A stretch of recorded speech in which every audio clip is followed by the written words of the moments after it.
अस्सलामुअलैकुम। कैसे हैं आप सब? उम्मीद है आप सब ठीक होंगे। अभी हम लेसन नंबर 24 स्टार्ट करेंगे मेमोरी पर। इसमें क्या है, इसमें हमें लॉन्ग टर्म मेमोरी के बारे में बताया गया है। नंबर 1 तो ये चीज़ है कि लॉन्ग टर्म मेमोरी जो है वो परमानेंट बेसिस पर ज़्यादातर रहती है, या अगर परमानेंट ना भी हो तो कुछ वक्त तक वो हमारे जहन में रहती है। इसके अलावा लॉन्ग टर्म मेमोरी को हम एक ब्रॉड फ्रेज़ में यूज़ कर सकते हैं, ठीक है, क्योंकि ये बहुत सी चीज़ों के बारे में हमें बताता है। मतलब एक 5 मिनट पहले अभी मैंने कुछ फैक्ट्स याद किए, वो मेरी लॉन्ग टर्म मेमोरी में है। इसके अलावा कोई पर्सनल मेमोरीज़ है मेरी जो 10 साल पहले 20 साल पहले हुई थी, वो मुझे याद है। इसके अलावा जो स्किल्स हम लर्न करते हैं वो सारे हमारे लॉन्ग टर्म मेमोरी में होते हैं। इसके अलावा जैसे अगर आपने क्रिकेट खेला, आपने रात को डिनर में क्या खाया, आप सोचते मेरी फ़र्स्ट बर्थडे कैसी थी, तो ये सारी चीज़ें जो हैं ये आपकी लॉन्ग टर्म मेमोरी में आ जाते हैं। इसमें वो इन्फॉर्मेशन भी आ जाती है, स्किल्स आ जाते हैं जो आपने की मेमोरी में स्टोर हुए होते हैं। ये बात की गई है कि जो साइकोलॉजिस्ट होते हैं, many psychologist have different views कि हमारे लॉन्ग टर्म मेमोरी में इंफॉर्मेशन कैसे जाती है। कुछ साइकोलॉजिस्ट पहले ट्रेडिशनल जो होते थे वो ज़्यादातर यही बात करते थे कि पहले सेंसरी मेमोरी से शॉर्ट टर्म मेमोरी में जाती है हमारी मेमोरी इंफॉर्मेशन, फिर उसके बाद लॉन्ग टर्म में शिफ्ट होती है। लेकिन अब जब न्यू रिसर्चेस की गई हैं तो उससे यही हमें पता चला है कि हमारा जो माइंड के ये सीक्वेंसेस है ना, ये बहुत पैरेलल है। There is no sequential form के जो बस मेमोरी आ गई एंड पहले इधर की फिर इधर की फिर इधर की, नो, सारा पैरेलल सिस्टम है।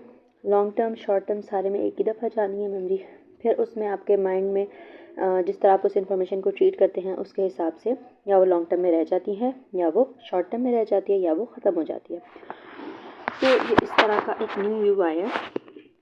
इसके अलावा लॉन्ग टर्म मेमोरी की कैपेसिटी की अगर हम बात करें तो इसकी कोई ऐसे कैपेसिटी नहीं बताई गई कि ये इतना ही इंफॉर्मेशन स्टोर करेगी। लॉन्ग टर्म मेमोरी जो है वो हमेशा हमारे साथ रहती है, क्योंकि अगर आप ओल्डर पीपल को भी देखें, ऑफ कोर्स देयर जो है ये एस्पेक्ट्स जो उनके होते हैं लॉन्ग टर्म मेमोरी के, वो थोड़ा डिक्लाइन कर जाते हैं, वो कम हो जाते हैं, वो हर चीज़ उस तरह रिमेंबर नहीं कर पाते, रिकॉल नहीं कर पाते। लेकिन ऑफ कोर्स जब भी हम ओल्डर पीपल से कोई बात करें, they are always learning new vocabulary, if they read a book, they some time later we ask them कि आपने इस बुक में क्या पढ़ा, they will remember it, like most probably अगर अभी 1-2 हफ्ते पहले बुक पढ़ी है तो उनको याद होगा कि हाँ उसमें क्या हुआ है, बिकॉज मेमोरी स्टॉप नहीं होती आपकी।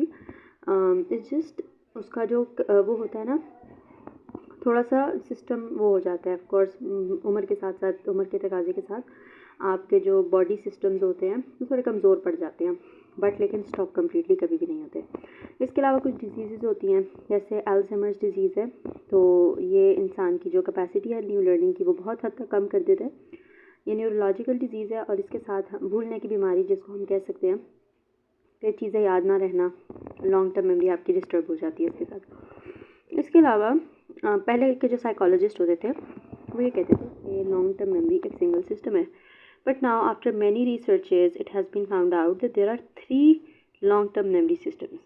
Number 1 we can take is episodic memory, semantic memory and procedural memory. ये बहुत इंपॉर्टेंट है for the MCQs. Okay, episodic memory is basically about incidents. You can learn it like के incidents और episodes, ठीक है, हमें अपने इंसिडेंट्स जो हमारे साथ हुए थे वो एपिसोड की तरह याद रहते हैं। सिमेंटिक मेमोरी हमें लैंग्वेज याद करने में मदद करती है, and procedural memory tells us about procedures. For example skills, हमने ड्राइविंग सीखी, दैट इज़ अ प्रोसीजर, तो प्रोसीजरल मेमोरी।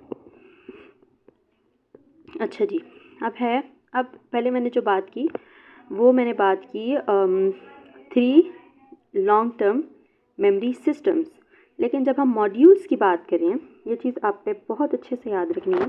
MCQs में आप इजीली कंफ्यूज हो सकते हैं, बट आपने याद रखना है मॉड्यूल्स 4 है एंड सिस्टम्स 3। तो मॉड्यूल्स में क्या क्या आ जाता है? Declarative memory, procedural memory, semantic memory and episodic memory.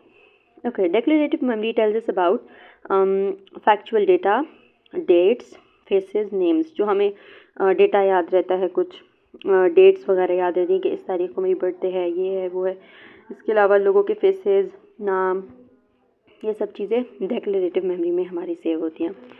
Procedural memory क्या चीज़ है? The memory centre for skills and habits. Procedural memory जो है वो हमें हमारे स्किल्स के बारे में बताता है, हैबिट्स के बारे में बताता है। For example you can take playing cricket, driving a car, ठीक है, many skills that human possess. For example अपने शूलेस टाई कर रहे हैं, आप साइकिल चला रहे हैं, स्विमिंग, ये सारी चीज़ें प्रोसीजरल मेमोरी है। अच्छा जी, अब ये चीज़ आपने बहुत इंपॉर्टेंट लर्न रखनी है, जहन में याद रखनी है कि जो प्रोसीजरल मेमोरी है वो एपिसोडिक एंड सिमेंटिक मेमोरी से बहुत अलग है। एपिसोडिक और सिमेंटिक मेमोरी दोनों डिक्लेरेटिव मेमोरी में आ जाते हैं, बिकॉज जब हमने एपिसोडिक एंड सिमेंटिक मेमोरी को रिकॉल करना है तो इसमें यही बात हो रही थी कि जो एपिसोडिक एंड सिमेंटिक मेमोरी है वो डिक्लेरेटिव मेमोरी उनको कहा जाता है, बिकॉज जब हमने एपिसोडिक मेमोरी या सिमेंटिक मेमोरी को याद करना है तो हमें सोच के अपने दिमाग पर जोर डाल के हम उन इवेंट्स को याद करते हैं और फिर हम वर्बली डिक्लेयर करते हैं, डिस्क्राइब करते हैं कि ये ऐसे हुआ, ये ऐसे हुआ। लेकिन अगर हम प्रोसीजरल मेमोरी की बात करें तो it is a non declarative memory, it is express through performance and इसको हमें याद करने की ज़रूरत नहीं पड़ती, बल्कि हम परफॉर्म करते हैं। जैसे ड्राइविंग ले लें, एक स्किल ले लें, राइटिंग ले लें, स्पीकिंग ले लें, तो हमें सोचना नहीं पड़ता कि हाँ अब मैं कौन सा लफ्ज़ बोलूँ, अब मैं क्या करूँ, अब मैंने क्या कैसे गियर चेंज करना है। इट आफ्टर सम टाइम वो स्किल्स आपके अंदर इतने परमानेंट हो जाते हैं कि आपको उसको रिकॉल करने की ज़रूरत नहीं पड़ती। सो आपने ये याद रखना है difference between declarative memory and non declarative memory. इसके बाद है सिमेंटिक मेमोरी, जो कि हमें फैक्ट्स और जनरल नॉलेज के बारे में स्टोर हाउस है। ये एमसीक्यूज़ के तौर के लिए बहुत इंपॉर्टेंट है। इसमें हमें पता चलता है हिस्टोरिकल फैक्ट्स, साइंटिफिक फार्मूला और हमें जनरल नॉलेज के बारे में जो क्वेश्चंस हैं तो ये आपने याद रखना है। जैसे सिमेंटिक मेमोरी हमें बताता है कि chemical symbol for water is H2O, cats have tails, so it is our semantic memory. इसके बाद हमारा है episodic memory, memory for information of pertaining life events, episodes and biographical details. ठीक है, जैसे एपिसोड की तरह आप इसको याद करें, हमारे लाइफ इवेंट्स थे, ये हुआ, अपने बारे में ज़्यादातर या जो हमने हमारी लाइफ में हुआ उसके बारे में बहुत ज़्यादा है। तो इसमें episodes of one life, episodic से एपिसोड्स का वो हुआ है एंड ये ज़्यादातर एक टाइम और प्लेस के साथ टाइड अप होते हैं। जैसे अगर हम किधर जाते हैं और हम कोई चोरी का हादसा देख लेते हैं, कुछ देख लेते हैं, तो हम कभी दोबारा उस जगह पर जाएं तो हमें एपिसोड की तरह हमारे जहन में दोबारा वो सारा रिपीट होना शुरू हो जाएगा कि हाँ इस जगह पे ये हुआ था, ये हुआ था। वो टाइम और प्लेस जो है वो हमारे साथ उसमें कनेक्टेड रहता है। उसके बाद है एसोसिएटिव मॉड्यूल, जो कि एक स्ट्रैटेजी या प्रोसेस है whereby material is recalled by thinking about related information. ठीक है, अब मुझे शाहजहाँ के बेटे की इन्फॉर्मेशन याद करनी है, लेकिन मैं क्या याद करूँगी, whose son was the Mughal emperor Shahjahan. ठीक है, या नहीं, शाहजहाँ के बाप के बारे में सॉरी याद करना है, तो मैं शाहजहाँ के टर्म से उसके अब्बू का याद करूँगी, क्योंकि शाहजहाँ इज़ वेरी पॉपुलर, तो उसके अब्बू का जो है जो लिंक है वो मैं शाहजहाँ के साथ अपने माइंड में कर लूँगी। तो एसोसिएटिव मॉड्यूल इसको कहते हैं। Priming and long term memory, if an individual is expose to a piece of information earlier then later on it is easier for him to recall the similar या same piece of information। ठीक है, यही है कि अगर हम एक piece of information के साथ हम expose हो जाते हैं तो बाद में हम उसको रिकॉल करना या उसकी तरह की कोई इन्फॉर्मेशन रिकॉल करना हमारे लिए ईजी हो जाती है। इसके बाद हम पढ़ेंगे एक्सप्लिसिट एंड इम्प्लिसिट मेमोरी के बारे में। एक्सप्लिसिट मेमोरी वो होती है जो हम अपनी मेमोरी को याद में जो कर रहे होते हैं, रिकलेक्शन जो कर रहे होते हैं, वो हमारी इंटेंशनल एंड कॉन्शियस होती है। हमें पता है कि हम उसके ऊपर जोर डाल रहे हैं। जैसे मैं सोच रही हूँ मेरी इंटरव्यू की डेट क्या है, मेरा कोर्स कब स्टार्ट हुआ and so many more things. ठीक है, सो हमने जिस चीज़ पर जोर लगा के जो फैक्ट्स और एक्सपीरियंसेस को हमने याद किया तो उसको हम कहते हैं एक्सप्लिसिट मेमोरी। जैसे समवन सेज टू यू कि आपने कल क्या क्या किया, तो आप अपने जहन पे जोर डालेंगे, आप सोचेंगे हाँ मैं सुबह उठी, मैंने नाश्ता किया, मैंने ये किया, वो सारा आप उसको बताएंगे। तो ये एक्सप्लिसिट मेमोरी प्रोसेसेस होते हैं। और एक्सप्लिसिट मेमोरी में 2 टाइप्स ऑफ मेमोरी टेस्ट होते हैं, recall test and recognition test. Recall test वो है कि हम याद करते हैं अपने पुराने वक्त को, रिकॉल करना, रिकॉग्नाइज करना, रिकॉग्निशन रिकॉग्नाइज से निकला है, किसी चीज़ को रिकॉग्नाइज करना कि हाँ ये तब हुआ था, या इस तरह कोई इन्फॉर्मेशन को आप रिकॉग्निशन अपने पास्ट एक्सपीरियंसेस में करते हैं। इम्प्लिसिट मेमोरी जो है ये हमारे सिस्टम में स्टोर होती है, लेकिन हमें एज अ कॉन्शियस लेवल पे उसको हम नहीं अवेयर होते कि ये स्टोर है, और ये हमारे बिहेवियर को बहुत हद तक अफेक्ट कर लेते हैं। जैसे हमारे चाइल्डहुड में अगर खून का जैसे डर लग जाता है, तो बड़े होकर वो बंदा डॉक्टर नहीं बनेगा, उसको पता नहीं है कि कब मेरे अंदर ये स्टोर हुआ है, बट उसके अंदर एक डर बैठ जाएगा, और कल को जब वो खून को देखेगा तो वो डरेगा एंड ही विल स्टॉप। उसको ये कॉन्शियस लेवल पे याद नहीं है कि ये डर मेरे अंदर बैठा कब है, ठीक है। तो हमें इस टाइप की इन्फॉर्मेशन को रिट्रीव करने की ज़रूरत नहीं पड़ती, ये जो है ये हमें खुद होता है, ठीक है। जैसे अगर लेट्स से मैं किसी के साथ कॉन्वर्सेशन कर रही हूँ और ऑस्टेंटेशियसली वर्ड उन्होंने अपनी वोकैबुलरी में यूज़ किया, मैं नेक्स्ट डे कोई बात कर रही हूँ और मुझे कोई ऐसा मेरे सेंटेंस बोल रही हूँ जिसके अंदर वो वर्ड फिट कर जाए, तो मैं एकदम से वो बोलती हूँ, तो I will get a bit amazed कि मैंने तो सोचा भी नहीं, लेकिन हमारा माइंड उस चीज़ को अपने अंदर वो कर लेता है, कैप्चर कर लेता है और इजीली रिट्रीव कर सकते हैं बाद में। इसके अलावा single process approach, some psychologists do not agree with the idea of three sequential stage of memory.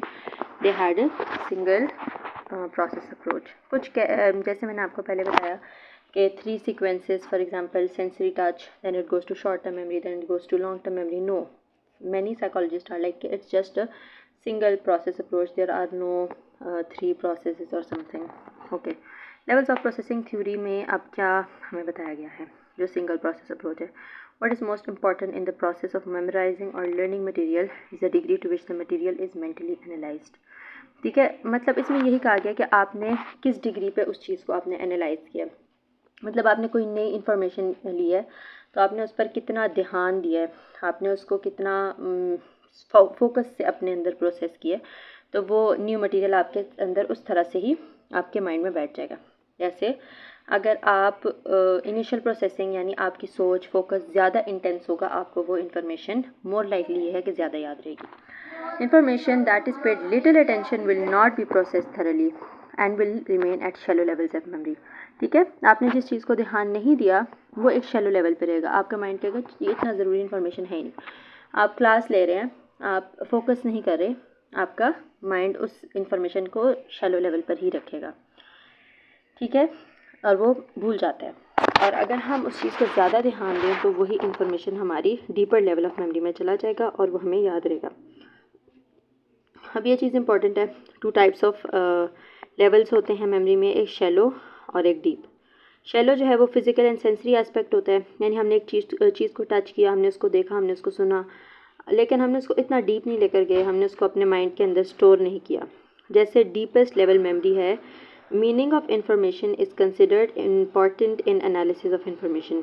ठीक है, जैसे अब अगर हम डीपेस्ट उसको लेकर जाएंगे तो हमें उसके मीनिंग को अपने जहन में रखना है कि हाँ इसका ये मीनिंग है, तो हम उस इंफॉर्मेशन को हमारे माइंड में ज़्यादा टाइम मिलेगा। जैसे अगर हम किसी चीज़ का कॉन्सेप्ट ले लेते हैं, a wider context rather than a limited और restricted perspective must be taken.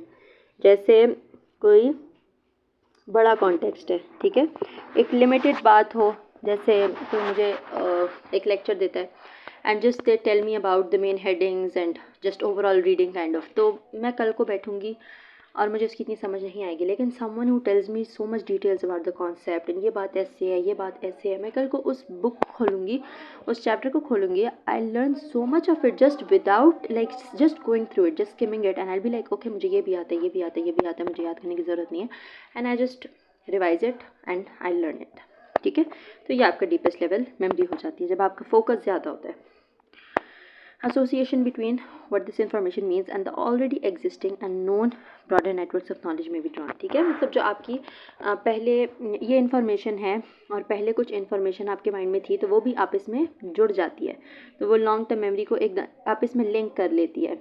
जैसे खुदा न ख्वास्ता कोई बंदा हादसे में होता है, ठीक है, वो उसको हादसा हो गया, ये उसके अंदर प्रॉब्लम्स आई, उसको ये बीमारियाँ लग गई, अल्लाह बचाए सबको, तो कल को वो अपनी कोई लेट से मेडिकल की बुक पढ़ रहा है, उसमें वही बीमारियाँ रिपीट हो जाती हैं, तो आपके माइंड में वो लिंक हो जाती हैं दोनों बातें, तो ये हमारे दिमाग में एक एसोसिएशंस रहती हैं। ठीक है, recall and retrieval of long term memory. Why do we remember certain events very vividly? कुछ ऐसे इवेंट्स होते हैं जो हमें बहुत क्लियरली याद रहते हैं even after a very long time, लेकिन कुछ इवेंट्स वो होते हैं जो हमें लगता है हमें बहुत अच्छे से याद हैं बट वो हमें याद नहीं होते। ठीक है, सो ये मेमोरीज़ जो होती हैं जो हम बहुत क्लियरली याद करते हैं, तो ये ऐसे भी हो सकता है कि हमारी जो मेमोरीज़ हैं वो एग्जैक्ट, ये हमें पता नहीं है कि अब वो रियली एग्जैक्ट रिप्रोडक्शंस कर रहे होते हैं, मतलब वो सेम जब हम नेक्स्ट टाइम उसको रिकॉल करेंगे वो सेम वही चीज़ हमें बता रहे हैं, या वो उसको थोड़ा सा चेंज करके हमारे माइंड में डाल देता है या थोड़ा सा एग्जैजरेट करके। ठीक है, तो ये recall and retrieval of long term memories हैं। Flash bulb memories. अब फ्लैश बल्ब मेमोरीज़ क्या होती हैं? मेमोरीज़ वो जो बहुत ज़्यादा क्लियर एंड विविड यानी बहुत क्लियर होती हैं एज ए स्नैपशॉट, जैसे मैंने कोई पिक्चर ले लिया इस तरह क्लियर होती है मेरे माइंड में। ठीक है, ऐसे इवेंट्स होते हैं जो हमारे लिए बहुत इंपॉर्टेंट होते हैं, स्पेसिफिक होते हैं या हमें सरप्राइज़ करते हैं, like an interview room, an accident, first day at class. तो ये मेमोरीज़ हमारे लिए इंपॉर्टेंट होते हैं, इसलिए हमारे माइंड में एक फ्लैश बल्ब की तरह बैठ जाते हैं। ठीक है, they are very vivid, clear and detailed memories but may be lacking many important details. ये चीज़ आपने याद रखनी है। एट टाइम्स जो रिकॉल होता है वो हमारे लिए डिफरेंट भी होता है जो एक्चुअल इवेंट से है, मतलब कोई आपके साथ कोई काम हुआ है असल में, लेकिन आप उसको जब रिकॉल कर रहे हैं फ्लैश बल्ब मेमोरी के थ्रू या जिस तरह भी, तो वो चीज़ हमें डिफरेंट मेमोरी के तौर पे आ जाती है, उसमें बहुत से चेंजेस हो जाते हैं, हमें लगता है कि ये वही चीज़ है बट वही मेमोरी है, बट कोई और बंदा उधर ही हमारे साथ उस मेमोरी के दौरान था, उसके सामने हम ये बात दोबारा करें तो वो मे भी सोचेगा नहीं है तो ऐसे नहीं हुआ था, लेकिन आपके माइंड में वही मेमोरी आ रही है। ठीक है, तो कुछ एलिमेंट्स मिस भी हो जाते हैं, कुछ खुद से भी ऐड हो जाते हैं हमारी मेमोरी का, बस एक सिस्टम है। अब दूसरा आ जाता है tip of the tongue phenomenon. मतलब कोई चीज़ आप कहते हैं ना, कोई आप कुछ वर्ड आपको नहीं आ रहा होता, आप कहते हैं मेरे टिप ऑफ टंग पे है बट बस मुझे आ नहीं रहा ये वर्ड ना, तो इस तरह मुझे याद है कि ये चीज़ है। ठीक है, तो हम उन इवेंट्स को या डिटेल्स को या इन्फॉर्मेशंस को नहीं रिकॉल कर पा रहे होते जो कि हमें लगता है कि हमें बहुत अच्छे से आती है। ठीक है, टिप ऑफ टंग फिनोमिनन की क्या कॉज होती है? इन्फॉर्मेशन ओवरलोड, या तो आप बहुत ज़्यादा उस बात के बारे में इन्फॉर्मेशन ले लेते हैं, या उसी तरह के सिमिलर या कन्फ्यूजिंग कुछ इन्फॉर्मेशन आपके माइंड में होते हैं, तो वो दोनों इन्फॉर्मेशन मिलकर कुछ और ही गनबला बन जाता है, समझ ही नहीं पड़ती अब क्या, मैं भूल जाता है बंदे को, मतलब बोला नहीं जाता कि क्या हुआ था, जहन से थोड़ा निकल जाता है। प्रीऑक्यूपेशन, या जिस टाइम पे वो इवेंट हो रहा है आपका माइंड किधर और था, तो बाद में आप उसको रिकॉल कर रहे हैं तो आपको रिकॉल ही नहीं हो रहा। Retrieval cues are helpful. Autobiographical memory, the episodic aspect of long term memory. Autobiographical memories are recollection of past life events, circumstances, episodes and happening. वो इन्फॉर्मेशन जो आपके साथ हुए थे, ऑटोबायोग्राफी टाइप है ना, तो आपके past life events, circumstances, episodes, ये सारे आपको याद होंगे। दिस मेमोरीज ऑल्दो वो हमें परफेक्ट तो लग रहे होते हैं, लेकिन वो भी कुछ तरह से चेंज हुए होते हैं हमारे माइंड से। तो हमें स्कीमास के तौर पर बार्टलेट का नाम याद रखना है। उसने कहा है कि स्कीमास के टर्म में याद करें। स्कीमास ये होते हैं कि हम एक थीम बना लेते हैं अपने माइंड में कि ये थीम है, और उसके नीचे हम अपने माइंड में रख लेते हैं कि ये इसकी डिटेल है। जैसे अगर आपने कोई इंपॉर्टेंट पॉइंट याद करना है पेपर के लिए, आप कहें दिस इज़ माई हेडिंग, कोई चैप्टर याद कर रहे हैं, दिस इज़ माई हेडिंग्स को माइंड में रख लें और उसकी थोड़ी थोड़ी डिटेल याद कर लें, तो ये आपका स्कीमास होते हैं। ठीक है, जो अनइम्पॉर्टेंट डिटेल्स हैं वो डिस्कार्ड हो जाती हैं, और people understanding of the situation, their expectation and awareness of others motivation affect memory and recall. हमारी सोच, हमारे एक्सपेक्टेशंस, ये चीज़ हमारी मेमोरी और रिकॉल को बहुत बहुत ज़्यादा अफेक्ट करते हैं। जब हम किस चीज़ पर ध्यान देते हैं तो वो हमें ज़्यादा याद रहेगी। बाद हमारा जो आता है नेक्स्ट, वो है forgetting. Forgetting is the inability to retrieve या रिकॉल इन्फॉर्मेशन हम नहीं कर पा रहे थे लॉन्ग टर्म मेमोरी से। ठीक है, हम उसको या याद नहीं कर पा रहे, हम उसको रिकॉल नहीं कर पा रहे, हम थोड़ा भूल जाते हैं चीज़ों को। ठीक है, इसकी क्या रीज़न्स होती हैं? इन्फॉर्मेशन जो है वो डिके हो जाती है, डिस्कार्ड हो जाती है अगर हम उसको यूज़ ना करें। मतलब मैंने कोई इन्फॉर्मेशन ली, अब मैं उसको अपनी डेली लाइफ में भी यूज़ नहीं कर रही, मैंने उसको काफ़ी टाइम से यूज़ नहीं करना, तो हमारा माइंड ये सोचता है it's very useless, remove it.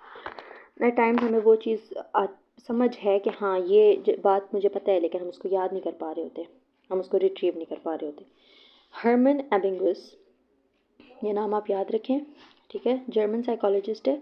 उसने अपने ऊपर फॉरगेटिंग का एक एक्सपेरिमेंट किया। उसमें यह है कि उसने नॉनसेंस सिलेबल्स लिए इन सेट्स ऑफ 3, और उनके बीच में एक एक वावल रखा। तो उसने उनको, और 2 कॉन्सोनेंट्स एट द एंड जैसे FIW, बॉज, ये सारे, ठीक है।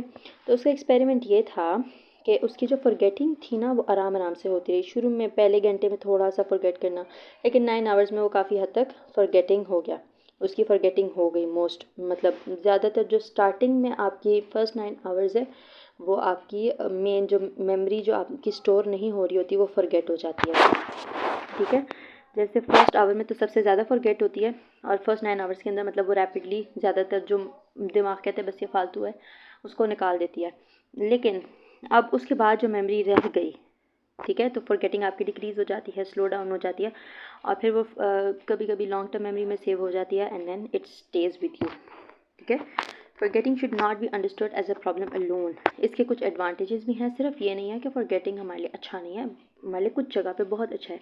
जैसे कोई इरेलीवेंट इन्फॉर्मेशन आपने दिमाग में गाड़ी है और तो है, तो वो आपने फॉरगेटिंग के ज़रिए आप उसको अपने जहन से निकाल लेते हैं और आप न्यू चीज़ें लर्न कर सकते हैं। आपके माइंड में और जगह पैदा होती है और स्पेस पैदा होती है, आप उसके अंदर न्यू चीज़ें बहुत इजीली एंड फ्रेश माइंड से आप इजीली लर्न कर सकते हैं, ठीक है। जैसे कोई आपने ऐसी चीज़ आपके जहन में बहुत ज़्यादा है कि लोगों के बारे में नेगेटिव थाट्स बहुत ज़्यादा हैं, तो आप 1-2 साल में वो सारे थाट्स, मतलब एक बंदे के बारे में बहुत नेगेटिव थाट्स हैं, 2 साल में आपके जहन से वो थाट्स चले जाते हैं, और आप उस बंदे को दोबारा जब मिलते हैं 2 साल बाद फ्रेश माइंड के साथ मिलते हैं, सो आप अगर may be your thoughts are more positive about them this time, so ये इस तरह भी हो सकता है, ठीक है।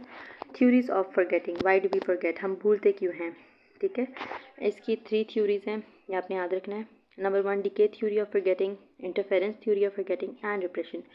डिके थ्योरी ऑफ फॉरगेटिंग इस तरह है कि ये सबसे ओल्डेस्ट हमारा कॉन्सेप्ट है। ये है कि जो इन्फॉर्मेशन बहुत टाइम से स्टोर हुई है तो वो डिके हो जाती है, वो ख़त्म हो जाती है, ठीक है, और कुछ टाइम बाद बिल्कुल ख़त्म हो जाती है। लेकिन इसके अगेंस्ट क्रिटिसिज्म भी है कि जो है ये एक्चुअल रीज़न नहीं है, ठीक है। समटाइम्स ये होता है कि जो हमारी पुरानी लॉन्ग लॉस्ट मेमोरीज होती हैं वो हमें बहुत सालों बाद याद आ जाती हैं, ठीक है। तो ज़रूरी नहीं कि आपकी लॉन्ग टाइम पहले जो मेमोरीज़ हैं वो डिके हो जाती हैं, नहीं, कुछ रहती भी हैं और वो हमें बहुत टाइम बाद याद आ जाती हैं। बचपन की कोई याद होती है या कुछ बस बहुत टाइम बाद एकदम से माइंड क्लिक करता है और आपको वो मेमोरी आ जाती है। सो दिस इज़ रॉन्ग, ठीक है। सो वो एक्चुअल प्रोसेस ऑफ फॉरगेटिंग हमें नहीं बता रहा था। फिर उन्होंने इंटरफेरेंस थ्योरी ऑफ फॉरगेटिंग बताई। उसमें ये है कि आपने जो फिनोमेना याद किया कोई ऐसी इंटरफेरेंस हो गई है या कुछ ऐसे आ गया, कोई इंटरफेरेंस हो गया, तो मे बी कोई न्यू मेमोरी आ गई है आपके जहन में, या फिर उसी टाइम पे कोई आप कोई ऐसे, मतलब जैसे आप कुछ पढ़ रहे हो और उसमें कोई इंटरफेरेंस हो गई आप के जहन में, वो इन्फॉर्मेशन ब्लॉक हो गई, तो इस तरह, या वो दूसरी इन्फॉर्मेशन से डिस्प्लेस हो गई, तो इस तरह वो इंटरफेयर होकर आपको फॉरगेट हो जाती है। John Jenkins and Karl Dallenbach were the first ones to experiment on this, ठीक है। एक्सपेरिमेंट्स में ये कहा गया था कि उन्होंने 2 टाइप ऑफ स्टूडेंट्स को नॉनसेंस सिलेबल्स याद करवाए, ठीक है। एक जो अभी सोकर उठे थे और एक जो सारा दिन जागे हुए थे और सोने से पहले उनको याद करवा दिया, ठीक है। तो लेकिन जो बच्चे सारा दिन जागे हुए थे उनको ज़्यादातर फॉरगेट हो रहा था, वो ज़्यादातर भूल रहे थे, क्योंकि उनमें इंटरफेरेंस हुई थी, उनके जहन में एक किस्म की सोच, दूसरे किस्म की सोच, आज ये हुआ, आज ये हुआ, आज ये हुआ, किसी के साथ कुछ बुरा हुआ, किसी के साथ कुछ अच्छा हुआ, तो वो ज़्यादातर वो इन्फॉर्मेशन फॉरगेट कर लेते थे। लेकिन जो बच्चे उसी वक्त उठ के उन्होंने याद किया मॉर्निंग में, तो उन्होंने बहुत अच्छे से याद किया, उनके जहन में काफ़ी टाइम रहा, क्योंकि वो उस टाइम कोई इंटरफेरेंस नहीं थी, उनके माइंड में कोई शोर नहीं था कि ये हुआ, ये हुआ, ये हुआ, जस्ट वो सोए, वो उठे, उन्होंने याद किया, ठीक है। तो इसी तरह ये कह रहे हैं कि ये समटाइम्स हेल्पफुल भी होती है हमारे लिए, क्योंकि हमारी ability to remember important events of life, not the exact and true characterization but the important portion episode. मतलब इंटरफेरेंस ज़रूरी होती है, जो अनइम्पॉर्टेंट थिंग्स है वो डिस्कार्ड हो जाते हैं और इम्पॉर्टेंट रह जाते हैं, तो इसलिए हमारे माइंड के लिए ये अच्छा भी है, ठीक है। अब हमारे पास हैं retrieval of the learn phenomena may be influenced of by two processes, कि हमने जो फिनोमिना पहले याद किया हुआ है उसको अब हम दोबारा याद करते हैं, 2 तरीक़ों से हम कर सकते हैं। एक 2 चीज़ों से उन पर इन्फ्लुएंस होता है, एक होता है प्रोएक्टिव, एक होता है रेट्रोएक्टिव इंटरफेरेंस, ठीक है। अभी इंटरफेरेंस की आगे 2 इकसाम हैं। प्रोएक्टिव इस तरह की इंटरफेरेंस होती है जो कि ऑलरेडी स्टोर्ड मेमोरी हमारे जहन में जो होती है, अब मैंने जो नया मटेरियल याद किया वो नहीं आ रहा मेरे जहन में, और जो पुराना स्टोर है वो आ गया। जैसे मैंने साइकोलॉजी इस सेमेस्टर में याद किया और सोशियोलॉजी लास्ट सेमेस्टर में किया, लेकिन मैं साइकोलॉजी का पेपर देने गई, सारी इन्फॉर्मेशन मेरे जहन में सोशियोलॉजी की आ रही है। लेकिन रेट्रोएक्टिव इससे बिल्कुल उलट है, जो न्यूली लर्नड मटीरियल है वो ब्लॉक कर लेती है पुराने मटीरियल को। अब मैंने साइकोलॉजी याद किया और मैं किसी फ्रेंड से सोशियोलॉजी की बात करी, तो मेरे जहन में सारा साइकोलॉजी का वो साइकिल रिपीट हो रहा है कि साइकोलॉजी में ये हुआ, तो इसमें ये डिफरेंस है। फिर हमारा थर्ड फॉर्म आ जाती है रिप्रेशन। ठीक है, थ्योरी में रिप्रेशन में हमारा ये है कि जो हमारे अनडिज़ायरेबल थॉट्स हैं या इवेंट्स है, कोई फेयर से कोई हमारे साथ कोई बुरा काम हुआ तो हम उसको अपने अनकॉन्शियस में रिप्रेस कर देते हैं और हम कोशिश करते हैं कि इसको आप कभी याद ना करें। ये फ्रूडियन कॉन्सेप्ट है, फ्रूडियन, ये आपने याद रखना है। और ये है कि अनकॉन्शियस में अगर हम इसको सेंड ना करें तो जो अनप्लेजेंट फीलिंग्स होंगी वो हमारे पर्सन के एटीट्यूड को, बिहेवियर को बुरी तरह अफेक्ट करती रहेंगी और हम बार बार उसके दबाव में आते रहेंगे। तो ज़्यादातर जो ऐसा होता है कि कभी आप सोचो कुछ आपके साथ कोई बुरा इवेंट हुआ हो तो वो आपको मतलब याद है कि हाँ ये हुआ था, लेकिन वो कुछ टाइम आपके जहन से ब्लर आउट हो जाता है, जैसे you were numb at that time, you don't remember anything about that. तो वो ये है कि आपका माइंड अनकॉन्शियसली वो सारे बैड मेमोरीज को रिप्रेस कर देता है। तो अब इम्प्रूविंग मेमोरी एंड रिकॉल, उसके क्या तरीके हैं, एलेबरेटिव रिहर्सल, ये सारे मैंने लेसन 23 में बताए हुए हैं, तो आप वहाँ जाके एक बार ज़रूर लेक्चर लें अगर आपने नहीं लिया, क्योंकि ये बहुत इंपॉर्टेंट है। एलेबरेटिव रिहर्सल है, मिनिमोनिक्स है, मेथड्स ऑफ लोकाई, इसके अलावा कीवर्ड्स। अब कीवर्ड टेक्निक इन्होंने नया बताया है इसमें कि आपने फॉरेन वर्ड को कोई आपकी नेटिव लैंग्वेज में वर्ड है उसके साथ मिला के आपने याद कर लिया। जैसे इंग्लिश का है अमेज़, मैं सरप्राइज़ होना, तो उर्दू के मेज़ के साथ मतलब टेबल के साथ मैंने उसको याद कर दिया। इनकोडिंग स्पेसिफिटी फिनोमेना, इन्फॉर्मेशन तब हमें बेटर याद होती है। Information is best learn and remembered at a time and place और इन्वायरमेंट जहाँ पे हमने पहले याद की थी। मतलब मैंने कोई इन्फॉर्मेशन जिधर पहले याद की है, अब मैं उधर दोबारा जाऊँगी, उस जगह से रिलेटेड कोई इन्फॉर्मेशन है या कुछ, तो मुझे ज़्यादा अच्छे से रिकॉल होगा कि हाँ ये ऐसे हुआ था, ये ऐसे हुआ था। Mental organization of text material, number 1 यह है कि आप टेक क्यू नोट्स, मतलब इंपॉर्टेंट नोट्स लेना अपने हिसाब से कि ये इस तरह अपने हिसाब से नोट्स बनाएं। ये नहीं कि हर चीज़ को उतारो, हर चीज़ को याद करो, नहीं, जो आपको इंपॉर्टेंट लगे आप उसको नोट डाउन कर दें कि हाँ ये MCQs की तरह इंपॉर्टेंट है, ये इस तरह इंपॉर्टेंट है। अपने माइंड के हिसाब से, किसी और के माइंड के हिसाब से ना करें, तो ये आपके लिए बहुत बेटर होगा और आप इजीली लर्न कर सकते हैं। और दूसरा, आप कोई लेक्चर सुन रहे हैं, कुछ सुन रहे हैं, तो आप उसको गौर से सुनें, आप उसको समझें, अपने माइंड के साथ, अपनी डेली लाइफ के साथ उसको जोड़ें, तो आपको बहुत इजीली याद रहेगा। दूसरी स्ट्रेटजीज़, बेटर मेमोरी के लिए और क्या स्ट्रेटजीज़ हो सकती है। नंबर 1, आप डिस्ट्रैक्शंस को दूर रखें। नंबर 2, चंकिंग, ये भी मैंने पिछले सारे लेसन में समझाया हुआ है। राइमिंग, आप किसी पॉइंट की तरह याद कर सकते हैं। रीडिंग अलाउड, ऊंचा ऊंचा पढ़े, आपका फोकस ख़राब हो रहा है, आप ऊंचा पढ़ना शुरू कर दें, एकदम से आपका फोकस दोबारा आ जाएगा। स्लीप इंटरवल्स, कुछ टाइम ब्रेक ले लें, 2 घंटे पढ़ लिया, एक आधा घंटा सो लिया, उठ के पढ़ोगे, बहुत फ्रेश फील करोगे। So this. अब यह है कि इम्प्रूविंग मेमोरी को आप कैसे इम्प्रूव कर सकते हैं। ओवर लर्निंग, बार बार एक चीज़ को पढ़ते रहो, रिवाइज करते रहो, ये आपको याद हो जाएगी। ठीक है, बहुत इफेक्टिव किस चीज़ में होता है, साइंस में, मैथ्स में और हिस्ट्री में। फिर है मिनीमोनिक्स, बहुत इंपॉर्टेंट होते हैं, बहुत अच्छे होते हैं, शॉर्ट डिवाइसेस होते हैं जो हमें इंफॉर्मेशन बेटर बता देते हैं। ठीक है, इसमें SQ और 3R का स्टेप है, ये आपने इसी सीक्वेंस में रखना होता है। ठीक है, 5 स्टेप अप्रोच होती है। S जो है वो आपका है सर्विंग एंड स्किमिंग, यानी गोइंग थ्रू, जस्ट लाइक के ये रीडिंग एक बार कर ली और थोड़ा बहुत अपने सर्वे कर लिया अपने माइंड में कि किस बारे में बात हो रही है। क्वेश्चनिंग, फिर आप उसके बारे में क्वेश्चंस अपने माइंड में लाएं कि ये क्या हो रहा है, ये क्यों, और आपको क्वेश्चंस पूछें तो आपको कल को जब आप किधर पेपर में बैठे हैं कुछ, तो आपको याद होगा हाँ इस क्वेश्चन का मैंने पूछा था तो मुझे ये आंसर मिला था। फिर 3Rs की तरफ आ जाएंगे। रीडिंग, ठीक है, जो आपने सर्वे कर लिया, क्वेश्चनिंग कर ली, अब आपने उसको गौर से रीड करना है। एक बार तो आपने ऊपर से स्किमिंग कर ली थी, लेकिन अब आपने हर चीज़ को गौर से पढ़ना है। रिसाइट, फिर उसके बाद रेसिटेशन करनी है उसकी कि लर्निंग एक्टिव हो जाए, देन पैसिव, और एक्टिविटी आ जाए, मतलब ऊंचा पढ़ें, ऊंचा पढ़ने से भी होता है। रिव्यू करना आखिर में।